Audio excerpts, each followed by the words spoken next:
Bob Fecteau, the Beverly librarian that was on Jeopardy. Bob, what do you think about your Jeopardy experiences? Oh, it was so much fun. It was the most fun single half hour of my life. Let's talk about your loss to Matt Rodeo. What I do you think about did. that? What's that? What do you think about that? Well, if I had to lose to my theory was if I had to lose, I didn't want to embarrass myself. I was like, I want to lose against somebody who's virtually unbeatable, and that's what I got. So I didn't feel too bad losing to him. It looked like you almost had him. It looked like you almost had him for a couple of minutes. Yeah. What do you think about that, Miss Well, I came closer to beating him. Of all of the games that he played, only 5 of them weren't shutouts. Like at the end of the game, nobody could have caught up with him. And the last question, I kept it from being a shutout. And then in Final Jeopardy, my bid was good enough that he beat me by less than 1,000 points, and that is the record of people, except for the person who finally beat him in the end. I lost best. Who's that? I can't remember the name of the guy, but it was, whatever it was, 40 episodes later. How would you say your Jeopardy experiences was? Like what happened or how I felt about it? How you felt about it? I felt really good about it. I was nervous because I get, nervous doing new things, but it was, I had a lot of time to do it, which was good. I was in Los Angeles for 6 days, and so I had 4 days before the show to prepare. So all I did for 4 days was read. I had books about science and books about geography. I gave up on sports because I don't know anything about sports. I figured I'm just gonna not answer sports questions. But so that made me feel good. I felt pretty confident. What about the host not being Alex Trebek? What does that what do you think about that? About the hosts not being Alex, I would have liked to have been there for Alex Trebek. Like I would have liked to have met him.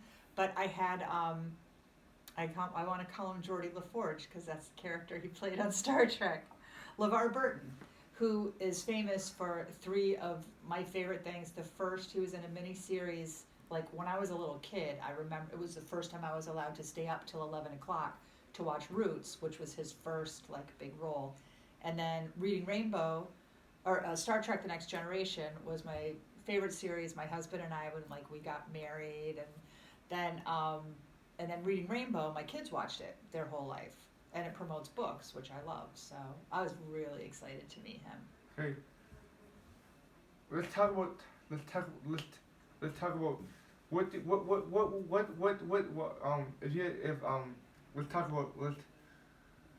okay, if you had to do anything differently, what if you had to do anything differently about that day, what would you?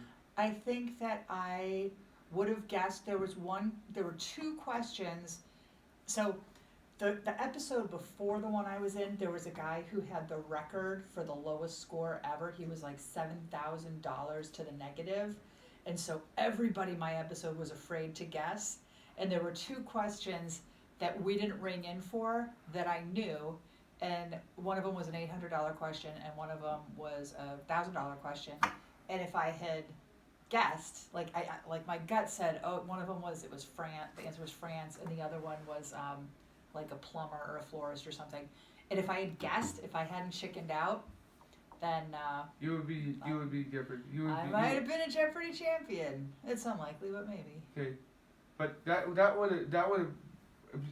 what took Matt? What do you think? What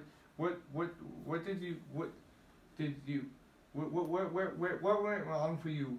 I think he got all the daily doubles, is what it was. He hit everyone.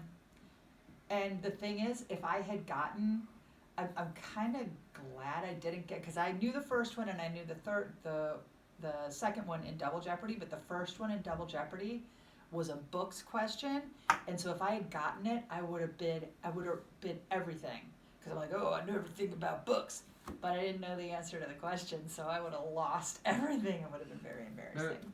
Okay, so but that was that the reason why you lost that one? No, I didn't answer that one. The reason is because he's just a great player. He's fast, really fast on the buzzer, and I practiced the buzzer, but I wasn't as fast as him. And also, he knows a lot of different things. Is he from Massachusetts? No, he's from Ohio. Actually, his family lives near my parents in Ohio, but he grew up there, and then he lives in, I can't remember if he's at Princeton or Yale. He's either in New Hampshire or Connecticut. New Jersey or Connecticut. So he's like a college student. Yeah, he's a doctoral student. He's very, very smart. Okay. Final question. Would you do it again? Yes, I wish I could do it every day. Yeah, I would. Sometimes when I'm like, you know how you just daydream, like if you're driving or whatever, and I'll imagine, gee, what would it be like if I had won and then I'd won again? What little story would I tell? What questions would, do I think they would have? So I daydream about it. Good luck. Thank you for having me. Thanks for Thanks for the interview. Okay. How's that?